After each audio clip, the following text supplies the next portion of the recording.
The Whistler.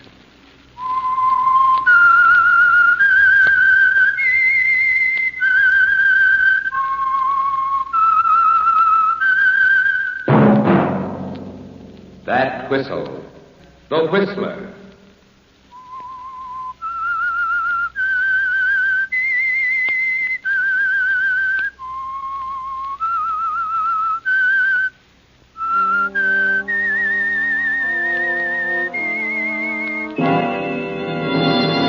I am the Whistler, and I know many things, for I walk by night.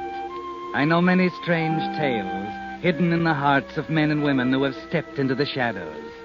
Yes, I know the nameless terrors of which they dare not speak.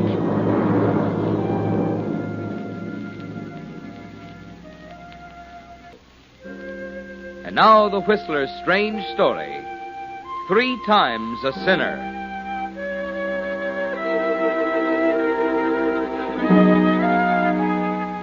Lydia Hunter stood alone in the kitchen, watching the coffee bubble in the electric percolator. She knew Gerald would want his coffee when it was over. He always did when anything excited him. And she reasoned quite correctly that nothing excites a man more than being told by his doctor that he's going to die. The attack had come in the early evening, while Gerald was seated at the organ playing a Bach fugue. The music had suddenly stopped. She'd run from the library into the study to find him unconscious on the floor. She'd called Dr. Farmer, and then had made Gerald as comfortable as possible until the doctor arrived. Everything Gerald could expect from his dutiful wife. She stared down at the coffee bubbling in the glass top of the percolator, waiting. Then... that was just like him. The examination was over, and he was back at the organ again. She filled his coffee cup and hurried to the study.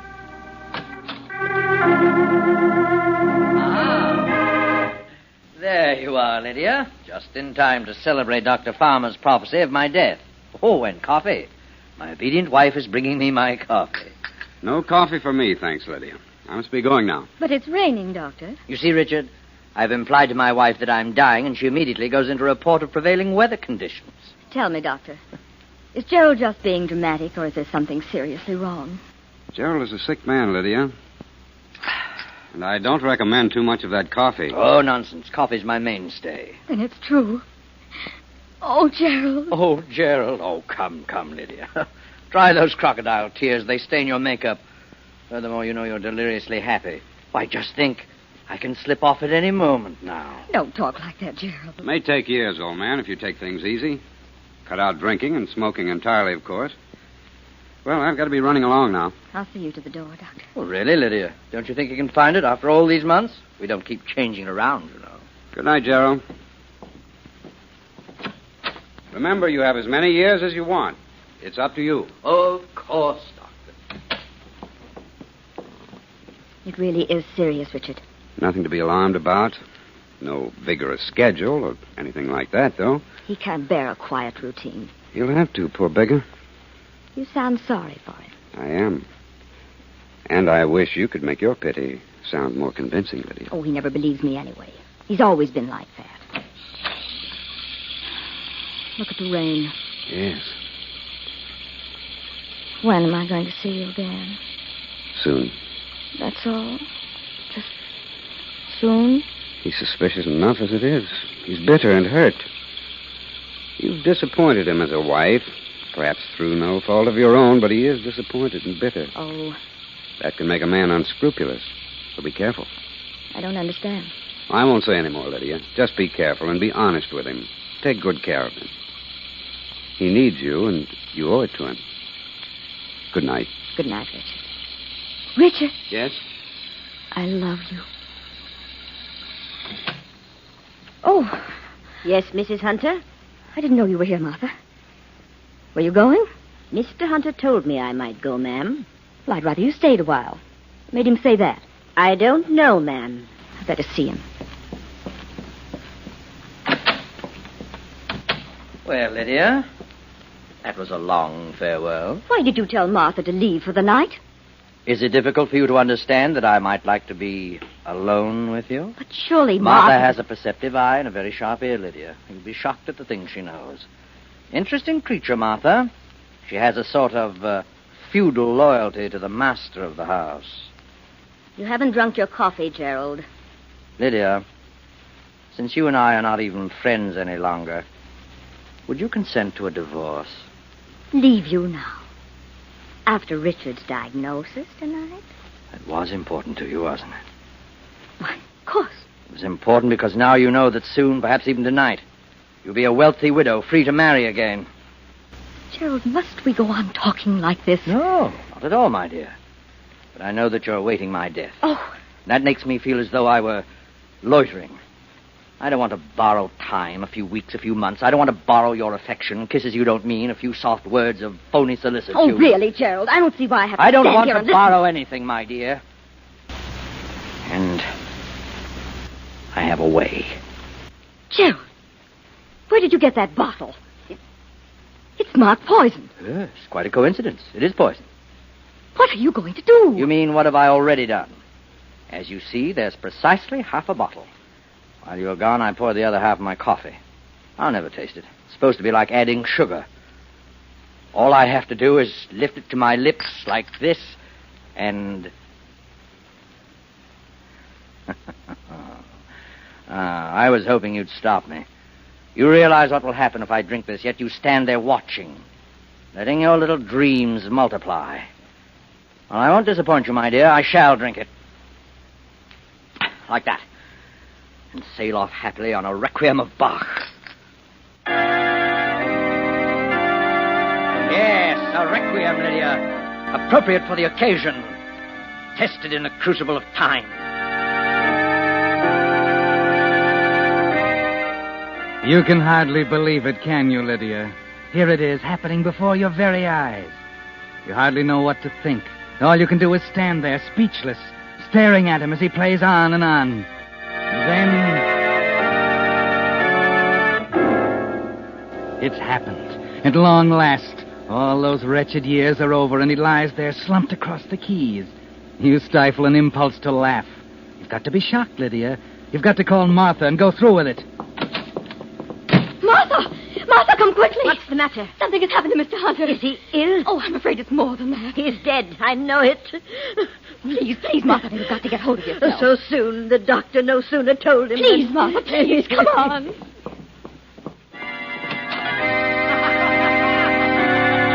Gerald! Mr. Hunter! Oh, Mr. Hunter! Oh, here they are.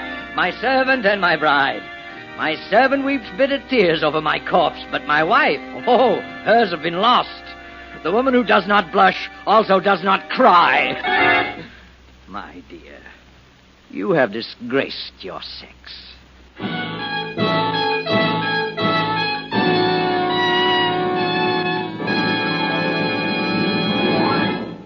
With the prologue of 3 Times a Sinner, another strange tale by The Whistler.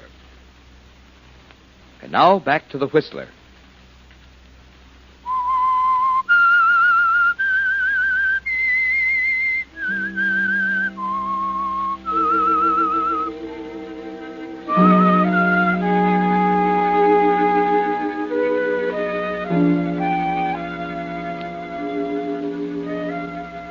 So Gerald had his little joke, didn't he, Lydia? Watching you out of the corner of his eye as he slowly raised the cup of coffee to his lips, putting it down for a moment to tantalize you a little more, raising it again, chuckling to himself when you couldn't keep the eagerness from showing in your face. Yes, Lydia, it was Gerald's little joke. He's made a fool of you, hasn't he? Forced you to show your hand, to come right out and tell him you want him to die. The next morning at breakfast, you're tense and silent, watching Gerald munch happily on his buttered toast as he reads the morning paper. Have some more coffee, Lydia, darling? No? Oh, come now, dear. It's perfectly all right. Made it myself. Not a drop of poison in it. Will you be quiet? Oh, Lydia, Lydia. You're such a comfort to me in my last hours. The beautiful, dutiful wife offering peace and consolation to her lord and master in his declining days, giving freely of her strength. I've had all I can stand, Gerald. Now that's enough. Very well, my dear. There's half a bottle of poison on the shelf in the medicine cabinet. Oh, here. Let me butter you a piece of toast. I'm not hungry. When are you going to kill me, my dear? Oh, pass me the marmalade, will you? Thank you. Gerald, why did you do it? You, didn't answer my question. When are you going to kill me? I can't stand this any longer. Sit down, Lydia. There. That's better. I'm very happy about last night, you know. Yes, it brings things right out into the open. I've known for years that the only thing you wanted was my money. Awfully good marmalade. Won't you have some? What did you do with a half bottle of poison that's missing, Gerald? I poured it into the fireplace. Still half left, though. Ought to do the job quite nicely. I signed for it at the pharmacy myself, if you're wondering. Told them it was for the moths. So, you see, it's all ready for you, Lydia.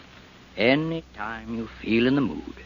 What do you want me to say, Gerald? Well, nothing, Lydia. Very well. I'll go. Where? I have an appointment at the hairdresser's. Oh, Lydia. Yes? Give Dr. Farmer my regards, will you?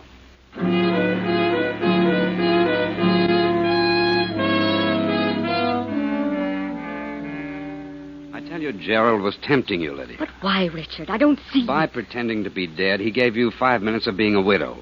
He wanted you to enjoy that feeling. At the same time, he's shown you how simple it would be to kill him.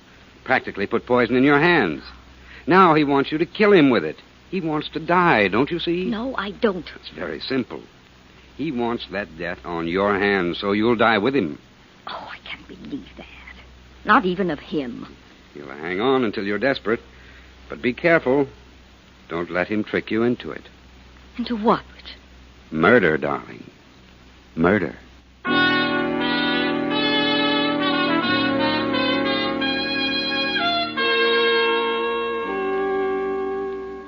So you go home, Lydia, and determined to wait him out.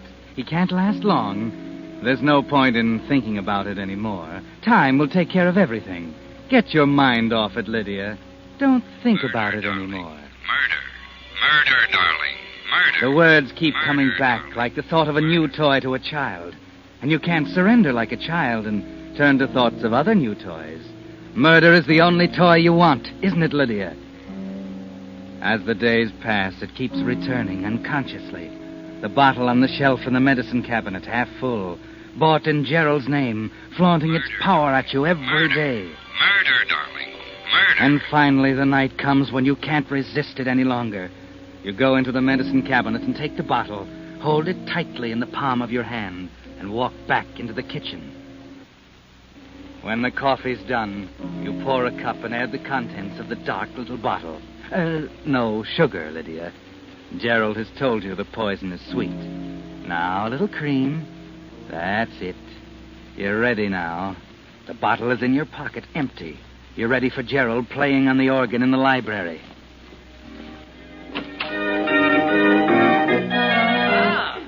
Well, Lydia, is that really my coffee or some silly substitute? It's coffee, dear.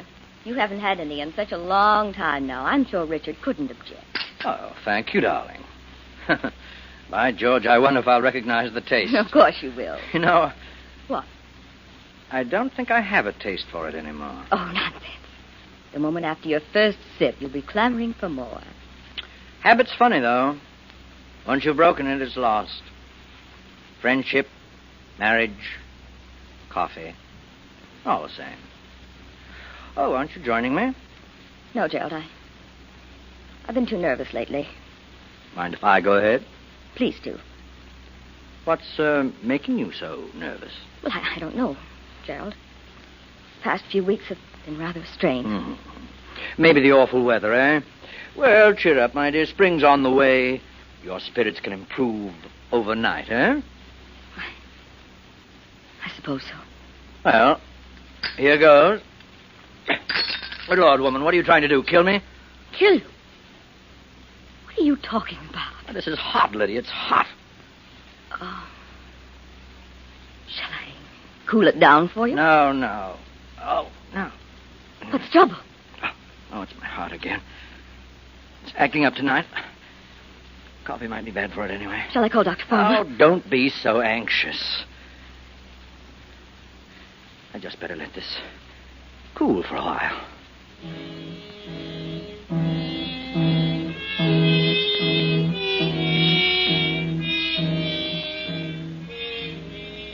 Gerald, Huh? your coffee's getting cold. Oh, yes. Quite forgot all about it. I say, Now, what is it? this is sweet. You sure you haven't put too much sugar in it? It's just your imagination. I suppose. That does taste good. Now, my dear, Yes? you may put the empty bottle on the organ.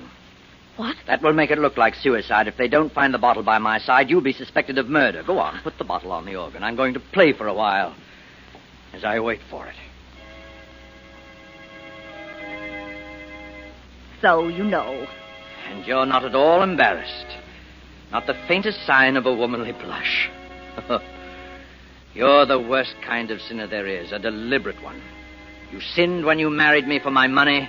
You sinned when I tried to commit suicide and you didn't attempt to stop me. And now you've sinned again because you've tried to kill me. Do you honestly think, my dear, that anyone 3 times a sinner can escape punishment? In a few moments, you'll be dead, Gerald. Perhaps. What do you mean? The sweetness of the coffee betrayed you, my dear. I knew when I first tasted it was poison. But you drank it anyway. It is suicide, Gerald. You knew all the time. Oh, you foolish woman. Did you think that was poison I'd left so conveniently in the medicine chest? Well, of course I did. Martha emptied the bottle weeks ago. I told her to replace the contents with syrup to see if you'd chance another attempt on my life. Well, you came through very nicely, my dear.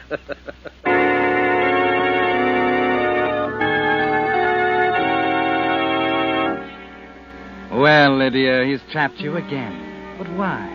Why, Lydia? He wants you to die for his murder. You're sure of that. He wants to let you go through all the motions time and again, only to be frustrated at the last moment. He wants to build you slowly into a rage that will lead you to a crime of violence and a sure conviction. It's clear now, isn't it? Somehow you manage to keep calm, to appear unconcerned as he sits there, playing on that infernal organ.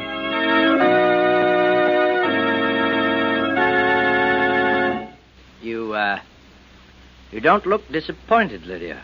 Why? Why aren't you disappointed? A minute ago you thought I was going to die. Now I tell you that I'm not. You aren't disappointed. Why? Why aren't you disappointed? That smile, Lydia, why are you smiling? Wait a minute, you found out about the syrup, didn't you? You discovered it wasn't poison, didn't you? Lydia, answer me. Answer me. Your coffee was too sweet, wasn't it, Gerald? Was it sugar? Or did you put real poison in it? Come, tell me, Lydia. There's a strange look in your eyes, Gerald, darling. It seems to be getting stranger by the minute. Sugar doesn't do that, does it? Lydia!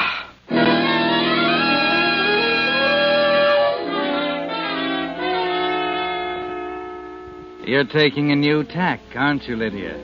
There's no poison in the cup, but there's a new, deadlier one that you hadn't counted on until now. The poisonous power of suggestion. He actually believes he's dying, and you're making the best of it. The real poison is sweet, Gerald. Remember? You're lying, Lydia. You didn't do it. But I did. Did you actually believe I'd let you make a fool of me again? When did you buy it? Yesterday. I should have known. It's getting hold of you, Gerald, inch by inch. No. Here's the bottle. Here, I'll put it beside you on the organ, just as you said. Give me that bottle. Give me. There. Yes, it's empty. Good. What? I told them you were trying to poison me. Gerald, what do you mean? The police, dear. The police.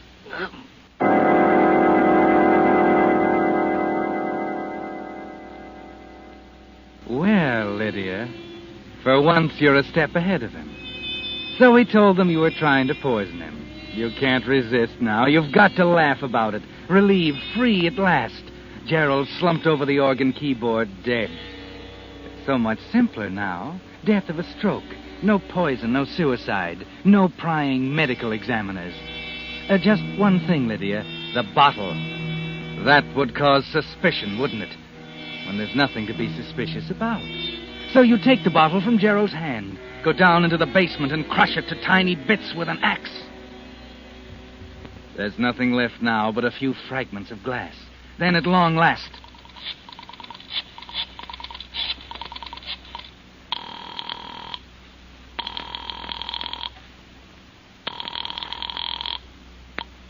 Yes? Richard. Richard, darling. Lydia, what's up? You must come at once, dear. Gerald is dead. When? 10 minutes ago. Lydia, you didn't... Of course I didn't. He died of a stroke, Richard. Oh, you must come at once. I'll be right over. Good. And Richard, Yes? I love you.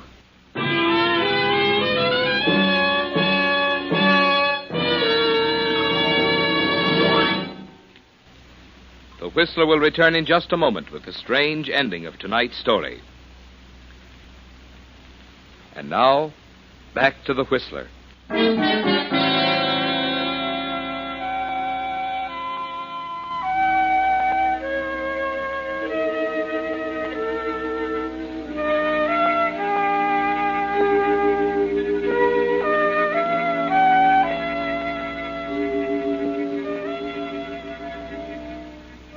Well, Lydia, it's over, and you're free at last.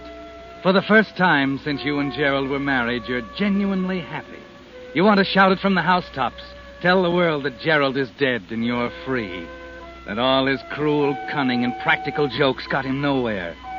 That the trap didn't work. You almost wish Gerald were alive for a moment, just so you could tell him. But instead, you must sit quietly in the living room in your black dress and wait for Richard Farmer to finish the examination. What a day. I can imagine. We'll have a drink in a moment. So I could use one. Are you finished? Yes. Simple deaths can be just as troublesome as suicides and murders, you know. I can imagine. Lydia. Yes? Lydia, has it occurred to you that Gerald might not have died from a stroke? Of course not. Why? He might have committed suicide. Why, that's impossible. I was with him all last night. You didn't leave him? No, not for a moment. We talked quite a bit. But he might have slipped something in his coffee while you weren't looking. Oh, don't be absurd, darling. Please don't try to make a suicide out of this. I remember everything clearly. He clamored for coffee. I made it for him. He drank it, and soon after he had the stroke. Why don't you want to let it go, then? The medical examiner from the police department. What? He was the man in the gray suit. Police? What are they to do with Lydia, he's analyzed the coffee cup and found it contained poison. But Richard! Martha! Martha! Yes, ma'am? Martha, tell me. About that bottle of poison in the medicine chest. You emptied that bottle, didn't you? You replaced the poison with syrup. I don't know what you mean, ma'am. I never touched the bottle. Martha, you... What's the matter, Lydia? He did it! It was a trick! Lydia, dear, don't worry about it. Everyone knows it's suicide. You just didn't see him pour the poison into the cup, that's all. And if he didn't leave the room, as you say, then the empty bottle must be somewhere in the room with his fingerprints on it. The bottle? That's all the evidence the examiner says they need. Just the bottle, don't you see, dear? Lydia. Lydia, what's the matter? You look white as a sheet.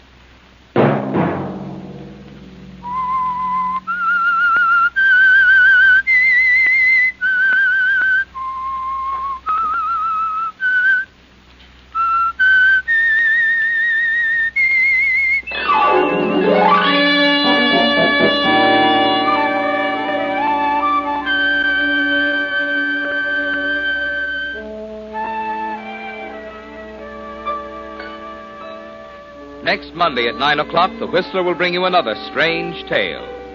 The Whistler is broadcast for your entertainment. This program produced by Gordon Hughes with tonight's story by Robert S. Brody, music by Wilbur Hatch.